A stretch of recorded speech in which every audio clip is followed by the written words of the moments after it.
С этого дня сыктывкарцы и гости столицы могут полакомиться рыбными деликатесами прямо с Камчатки. Впервые в Сыктывкаре та самая выставка камчатской рыбы. Аппетитные покупки сделал и Александр Карепин.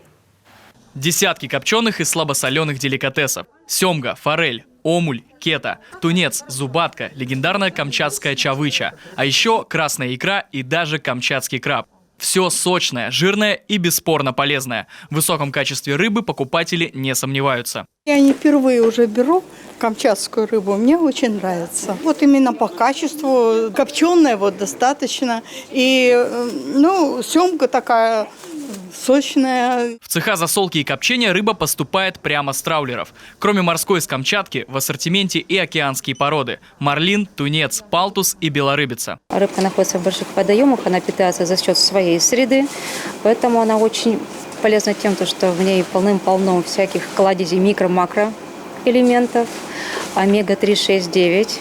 В некоторых рыбах присутствует очень много белка, поэтому вся рыба полезна. Купить ту самую камчатскую рыбку можно до 5 сентября на первом этаже в торгово-промышленной палате Коми.